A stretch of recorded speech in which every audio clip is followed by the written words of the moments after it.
The history of how we educate. Before the 19th century, there were no widespread public education systems. For hundreds of thousands of years, education consisted of self-directed play and curiosity-fueled exploration and discovery. Hunter-gatherer tribes did not distinguish between work and play. Virtually all of life was play. This natural way for children to learn worked very well until we invented agriculture and suddenly required long hours of work to tend to crops and livestock. Many children were thrust out into the fields to work the land, and the situation only got worse when the Industrial Revolution came along. Instead of working outside in the clean air, children were forced into the newly opened factories and mines.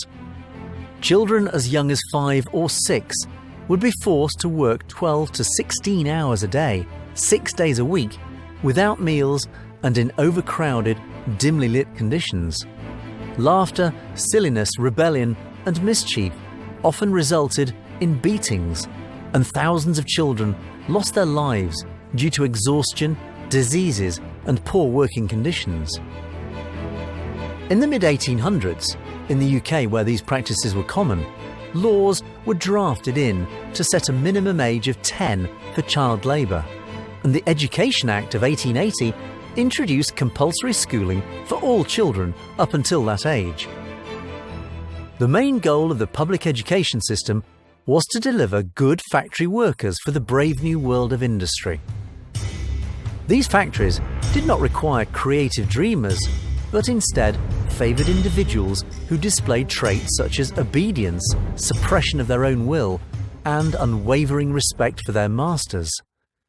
It was considered the job of the school to crush any willfulness from the child and train them to suppress any urges they had to play and have fun.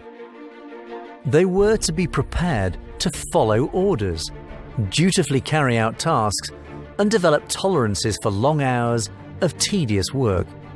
Perfect preparation for the world of the 19th century worker.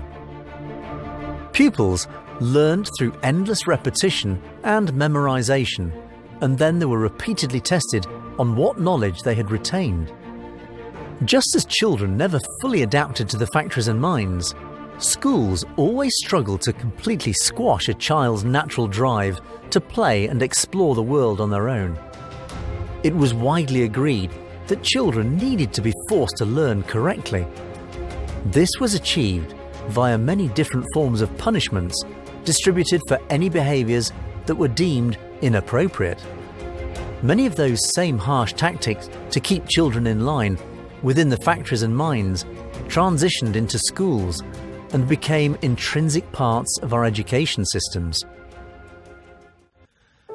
In modern times, schools have changed dramatically. Forms of discipline have softened and curriculums have expanded.